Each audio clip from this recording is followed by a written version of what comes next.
Olá pessoal, a paz de Cristo, sou o Darlan, sejam muito bem-vindos a mais um episódio do nosso podcast Escrituras e Café. Para quem nos acompanha, estamos tratando neste mês sobre a Reforma Protestante, que foi iniciada ali em 1517. Então pegue seu café e sua Bíblia, que hoje a gente vai continuar nosso mergulho pela história e ver um pouco mais sobre este momento de ruptura tão importante na história da humanidade. Antes de começar, peço que se inscreva no nosso canal e ative o sininho para não perder nenhum de nossos episódios. Queria fazer uma pergunta para você que é cristão evangélico.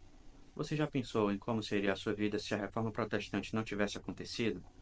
O que seria de nós sem o legado dos grandes reformadores?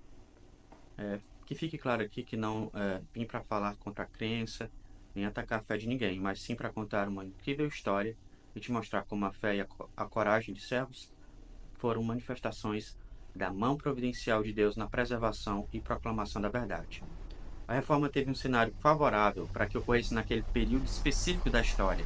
A gente falou um pouco do contexto social, onde havia de forma generalizada descontentamento, tanto por parte dos nobres quanto por parte dos camponeses, em relação a como a Igreja Católica vinha controlando as coisas, né? Controlando demais é, sua degradação moral, a decadência, a corrupção, boa parte do clero, além da opulência, a ostentação, né, mantido ali pelas cobranças de indulgências, que são a venda de perdões, a simonia, venda de relíquias sagradas e também até venda de cargos clericais.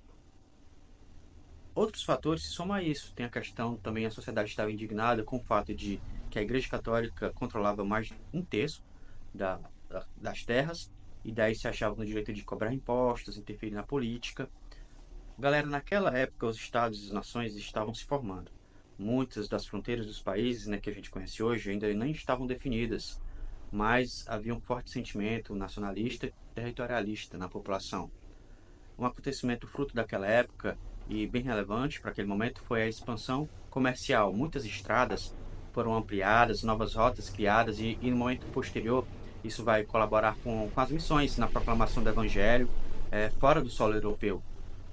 É mais um fato que considero bem mais decisivo, mais relevante para a reforma protestante, que é oriundo da revolução científica trazida com o renascimento cultural, foi a invenção da imprensa móvel por Gutenberg no século anterior, que desempenhou um papel crucial na disseminação das ideias reformadoras e permitiu que as ideias se espalhassem mais rapidamente do que nunca, principalmente nos centros das cidades e universidades.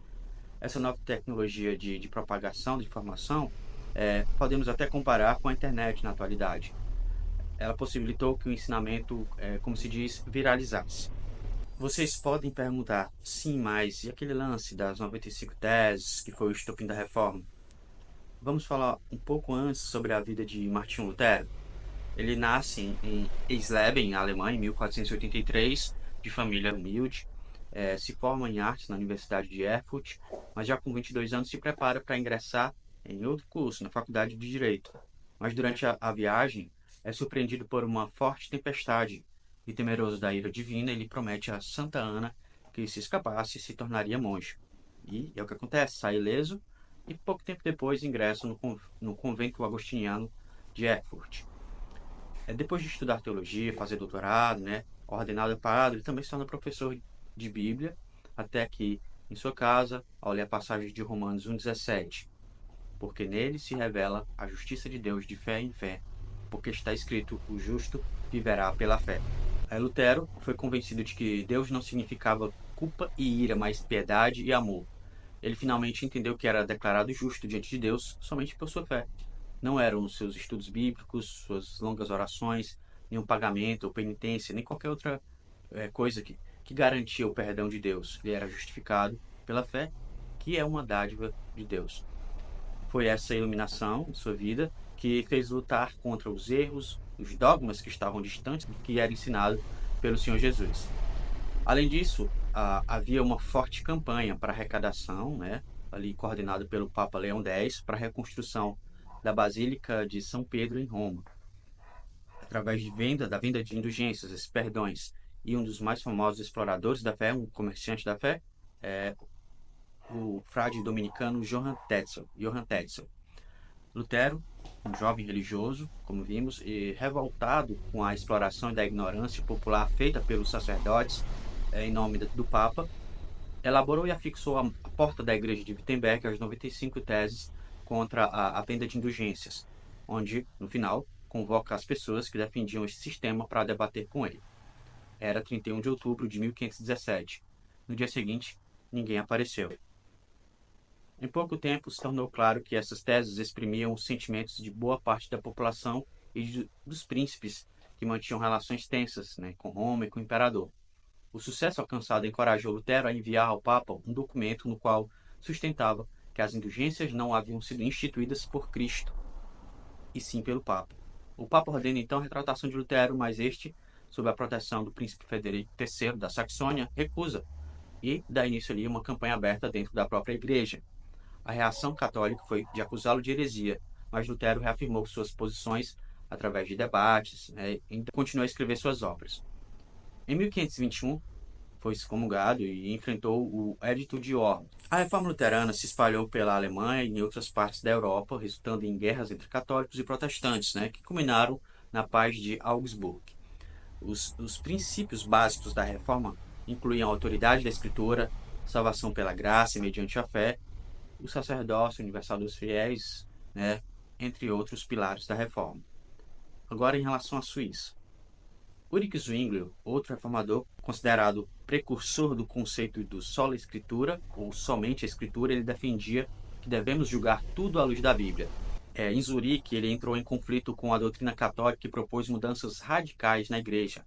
O movimento reformado de Zurique deu origem às igrejas reformadas, os irmãos suíços. Eles tinham discordâncias com alguns preceitos luteranos. Os reformadores radicais, conhecidos como anabatistas, surgiram ali em Zurique, discordavam de Zwingli, buscaram reformar de forma mais profunda a igreja, defendendo o batismo de adultos. Eles foram perseguidos e espalhados pela Europa. Na Inglaterra, lá, a reforma foi introduzida por vários fatores, incluindo o anticlericalismo, as ideias de pré-reformadores, como John Wycliffe, a influência do luteranismo, a tradução do Novo Testamento por William Tyndale e o retorno de refugiados de Genebra. O rei Henrique VIII rompe com a Igreja Católica, tornando-se o chefe supremo da Igreja da Inglaterra. Seu reinado incluiu a extinção de mosteiros até a execução de opositores. Então a gente vê que ele cria o anglicanismo por interesse próprio, queria divorciar da sua esposa atual e a Igreja Católica não permite isso. Então, para que pudesse casar com Ana Bolena, ele se rompe com a igreja e funda sua própria religião, somente para se perpetuar no poder. Agora na Suíça, voltando para a Suíça, temos João Calvino, outro reformador importante. Ele nasce na França, mas se destaca aos 26 anos por produzir a obra As Institutas da Religião Cristã. Após conflitos em Genebra, se estabeleceu em Estrasburgo antes de retornar à cidade reformada, contribuindo para a organização da igreja local. Calvino buscou fazer da Genebra um modelo de cidade cristã, promovendo educação, ética bíblica e organização eclesiástica, formando ali a chamada Academia, que foi um centro de estudo e também acolhimento de refugiados da perseguição na Europa. Em relação à Escócia, ali a reforma introduzida por John Knox, um discípulo de Calvino, que lutou contra a rainha católica Maria Stuart, Maria Sanguinária, e funda o presbiterianismo, que trouxe a ideia de uma igreja governada pelos presbíteros eleitos. A Contra-Reforma, também chamada de Reforma Católica ou Reavivamento Católico, foi o período de reformas católicas iniciadas em resposta à Reforma Protestante. O período histórico que representa o fim da Era da Reforma ainda é contestado entre os estudiosos. Nos deparamos ao longo desse resumo da Reforma com heróis que foram instrumentos da graça de Deus. Nossos irmãos e irmãs que, por causa de sua fé, enfrentaram muitas provações e até mesmo mortes cruéis. Mas, mesmo assim, defenderam a verdade. Os reformadores e seus apoiadores, pessoas como Melanchthon, Guilherme Farel, Martin Bucer, Catarina Van Bora, Marguerite Navarro, Marie Dantier, entre outros, contribuíram demais nesse movimento de resgate das verdades bíblicas esquecidas, como a supremacia das Escrituras, salvação pela graça e mediante a fé, a soberania de Deus e vários outros. Seus ensinamentos influenciaram o surgimento de igrejas reformadas e impactaram a Europa do século XVI. Então é isso, a lição que podemos tirar é viver de acordo com os princípios e os valores do reino de Deus, que ainda continua sendo uma prova difícil, mas de maneira diferente do que era naquela época. Como foi, também sempre será para todo cristão. Assim como Lutero, em um tempo em que a igreja precisa continuar se reformando, possamos sondar as nossas formas de pensar e o espírito do nosso tempo para sermos uma igreja atuante, que se sinta responsável por uma transformação mais profunda na sociedade e age nesse sentido. Que a fé em Jesus e sua obra de salvação nos faça lutar pela verdade, se precisa a custo da própria vida, com sujeição e humilde obediência até que ele venha. Acerca de tudo que foi dito, dê sua opinião, pode ser um elogio ou crítica, qualquer sugestão é bem-vinda.